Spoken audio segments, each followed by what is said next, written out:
할렐루야! 우리 친구들 너무너무 반갑습니다. 이렇게 또한 이 자리 언제나 함께 해주고 함께 찬양하고 예배드리는 우리 친구들에게 하나님의 크신 은혜와 사랑이 언제나 함께할 줄로 믿어요. 오늘 말씀은 이제 지난주에 이어서 다니엘의 말씀이에요. 지난주는 다니엘의 세 친구들에 대한 이야기였다면은 오늘은 다니엘의 이야기를 함께 나눠보며 그의 믿음에 대해서 함께 마음에 새기는 그런 시간 됐으면 좋겠어요. 이때는 이제 다리오 왕의 시대라고 해요.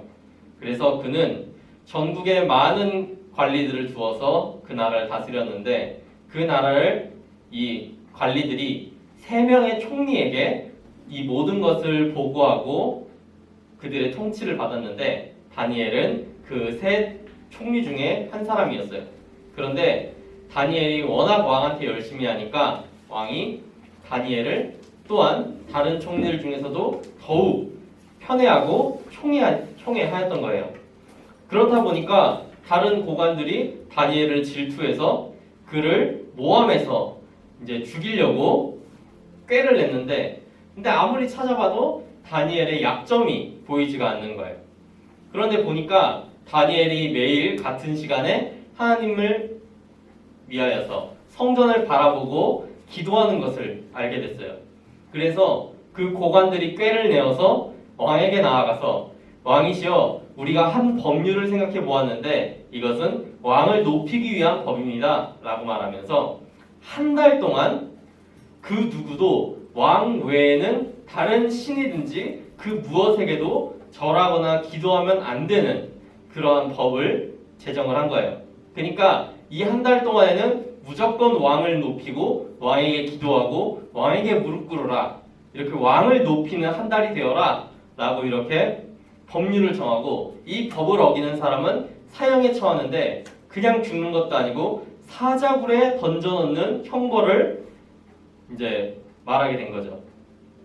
왕이 그 얘기를 들어보니까 이 한 달 동안 사람들이 나만 섬기게 하는 이런 법은 나쁠 게 없겠다 라고 생각을 해서 이 법에 도장을 찍고 그 법이 공표가 됐어요. 근데 다니엘은 그 법이 있는 것을 알매도 매일 같은 시간 같은 방법으로 하나님 앞에 기도하는 그러한 모습을 보인 거예요. 그래서 그 모습을 본 고관들은 이때다 싶어서 그를 신고를 했고 그 신고로 인해서 다니엘은 사자굴에 떨어질 수밖에 없는 그러한 상황이 되었던 거예요. 그렇게 해서 사자굴에 떨어졌던 다니엘이 이제 구원함을 받고 다시 살림을 얻은 것이 오늘 말씀의 내용이에요. 이제 오늘의 말씀에서는 하나님께서 사자들의 입을 막으시고 주의 사자들을 통하여서 다니엘을 구원함으로 말미암아 다리오 왕이 저 하나님은 진짜 하나님이구나 라는 그러한 깨달음을 얻고 온 나라에 이 다니엘의 하나님은 진짜 하나님이고 너희가 이 하나님을 두려워하고 섬겨야 된다 라고 공표하는 그러한 사건까지 이르게 된 거죠. 이것들을 통하여서 우리 믿는 사람들이 이 세상 가운데에서 어떻게 살아야 하는지 이것을 다니엘의 삶을 통해서 한번 살펴보는 그러한 시간 갖도록 할게요. 먼저 고관들이 팠던 함정에 대해서 생각을 해볼 필요가 있어요. 그들은 다니엘이 하나님을 기도하는 것, 다니엘이 늘 같은 시간에 같은 장소에서 같은 방법으로 하나님께 기도하는 그것을 꼬투리 삼아서 그를 함정에 빠뜨렸어요. 즉 다니엘을 모함하려고 해도 약점이 하나도 없으니까 그 믿음을 약점으로 삼은 거예요. 그 믿음을 가지고 그의 발목을 잡고 그를 없애버리려고 하는 그런 함정을 파게 된 거죠. 이처럼 이 세상에서는 신실한 믿음으로 사는 자, 하나님을 열심히 믿는 사람이 그 믿음 때문에 고통당할 수가 있고 그 믿음 때문에 환난을 맞닥뜨리게 될 수도 있는 거예요. 예를 들면 지금 우리가 이 자리에 나와 있는데 우리가 이 시간에 여기에 나와 있는 거랑 이 시간에 학원에 가는 거랑 시간이 겹친다고 생각을 해보세요. 그럼 우리가 이 시간에 나왔다는 것은 이 시간엔 학원을 가지 않았다는 것. 그만큼 학원 선생님들은 우리 친구들한테 그럴 거예요. 우리 학원 와서 보충해야 되는데 공부해야 되는데 무슨 교회냐? 잠깐 빠져도 상관없지 않냐? 라고 이렇게 이야기하면서 지금 당장에 우리가 교회를 열심히 다니는 것을 가지고 뭐하러 그렇게 하느냐? 라고 우리한테 그렇게 이야기할 수도 있는 거고 또 그것이 우리의 성적에 조금이라도 악영향을 끼치지 않을까 하는 불안을 또 우리에게 줄 수도 있는 거죠. 이와 마찬가지로 신실한 사람들, 정말 믿음으로 사는 사람들은 그에게 그런 믿음으로 통해서 또한 사단이 주는 시험에 맞닥뜨릴 수밖에 없다는 것을 우리는 알아야만 할 거예요. 그러니까 우리한테 우리가 믿는 것으로 인해서 힘든 일들이 생긴다면 우리가 정말 열심히 믿고 있구나 라는 것을 우리가 깨달을 수 있는 그러한 증거가 되는 거죠. 이제 다니엘은 이 법률이 제정된 것을 알았어요. 이 기간은 한 달이에요. 한 달 동안만 기도하지 말라. 왕만을 높여라. 이러한 법이었어요. 그렇다면은 일반적인 사람들이라면 이렇게 생각할 거예요.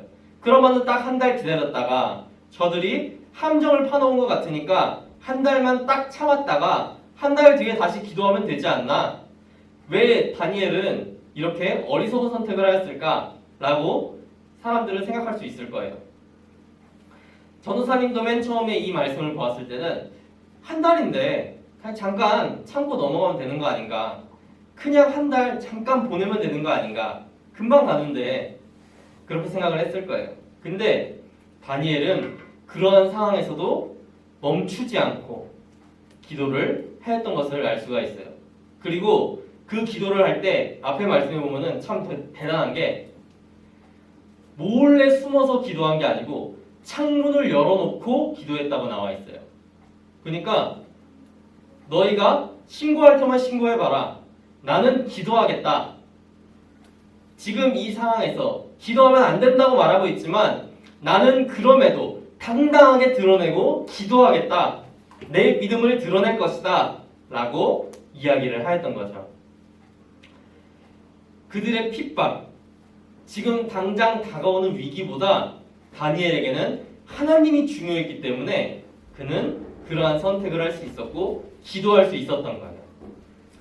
이처럼 다니엘은 이 세상 그 무엇보다 하나님이 소중합니다 라는 것을 행동으로 보여줬던 거죠. 우리 친구들에게도 이러한 저울질, 이러한 위기가 선택의 순간이 찾아올 수가 있어요. 그 사람들은 이제 너희들에게 예수님을 믿는 것보다 지금 당장 교회에 나가서 신앙생활 하는 것보다 이것을 하라. 지금은 잠깐 멈춰도 된다. 지금은 잠깐만 멈춰라. 라고 우리한테 이야기할 수가 있어요. 그때 우리의 믿음이 드러나게 되는 거예요. 과연 우리는 얼마나 하나님을 소중하게 생각하고 있고 얼마나 하나님을 사랑하고 있는지가 그러한 시험 가운데에서 위기 가운데에서 드러나게 되는 거죠. 전사님 우리 친구들이 이러한 다니엘과 같은 믿음이 있었으면 좋겠어요. 지금 당장 나한테 손해가 되는 것 같고 지금 당장 나에게 해가 되는 것 같을지라도 그럼에도 하나님을 믿고 따르는 것, 하나님께 기도하는 것, 하나님 앞에 나아오는 것을 선택할 수 있는 그러한 믿음이 있는 우리 친구들 되기를 바랄게요. 그래서 이제 다니엘은 결국에 사자굴에 떨어지게 되었어요. 그 당시 그 사자굴에 있는 사자들은 굶주려 있었다라고 나와 있어요. 배고픈 사자 앞에 사람이 떨어진다면 그 사자가 과연 어떻게 하겠어요? 아, 맛있는 간식거리 왔구나 하고 한 입에 물어서 잡아 먹어버리겠죠. 하지만 그 다음날 왕이 사자굴에 갔을 때 다니엘은 멀쩡하였던 것, 그것을 볼 수가 있었어요. 정말 기적 같은 일이 벌어진 거죠. 배고픈 굶주린 사자들 속에서 털끝만큼도 다치지 않은 다니엘의 모습은 하나님께서 위기 가운데에서 시험 가운데에서 우리가 하나님을 선택할 때 모든 위협으로부터 우리를 지켜주시는 분이라는 것을 보여주는 사건인 거예요. 우리는 하나님을 선택했고 하나님 앞으로 나아갈 때 이 세상 사람들은 우리를 공격하고 우리에게 조롱하고 우리에게 돌을 던질 건데 그러한 어려운 가운데에서 위기 가운데에서 우리가 다치지 않게 보호하시는 분이 하나님이라는 거예요. 우리가 그것을 선택한다고 해서 우리에게 해가 되지 않게 지키시는 분이 하나님이라는 거죠. 그러니까 우리 친구들은 이런 상황 가운데에서 한쪽을 선택해야 될 때 하나님에게 무게추를 두고 하나님을 섬길 수 있는 그런 친구들이 됐으면 좋겠어요. 이 이야기는 지난주에 다니엘의 세 친구의 이야기와 비슷한 이야기라고 할 수가 있어요. 과연 나는 누구를 경배할 것인가? 내가 따르는 자는 누구인가? 오직 하나님이라고 그렇게 고백할 수 있는 그런 우리 친구들 됐으면 좋겠어요. 그러면 그때 하나님께서는 더욱 축복하여 주고 어떤 위기 가운데에서도 도와주시는 그런 하나님이 우리의 삶 가운데 나타나게 될 거예요.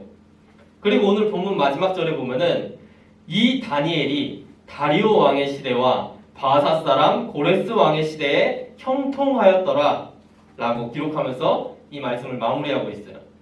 즉 하나님을 온전히 섬겼더니 하나님께서 그가 다리오 왕의 시대뿐만이 아니라 그 다음 왕 고레스 왕의 시대가 될 때까지 계속 형통한 삶을 살게 되었다. 쭉 축복받는 삶을 살았다 라고 우리에게 이야기해 주는 거예요. 이것이 이야기하는 바가 무엇이냐? 우리가 하나님을 선택할 때 당장 손해보는 것 같지만 결국에 하나님의 축복의 대상이 돼서 하나님의 축복을 받고 형통한 삶을 살게 될 것이다. 하나님께서는 그렇게 우리에게 말씀하고 계시는 거예요. 그러니까 지금 당장 눈앞에 작은 손해, 지금 눈앞에 작은 이득에 현혹되어서 하나님을 버리는 것이 아니라 어떠한 상황에서도 하나님이 제일 중요합니다. 하나님만 섬기겠습니다. 라고 고백하며 살아갈 수 있는 그런 우리 모든 친구들 되기를 주님의 이름으로 간절히 기원할게요. 그럼 우리 이 시간 말씀 생각하며 잠깐 기도하는 시간 갖도록 하겠습니다.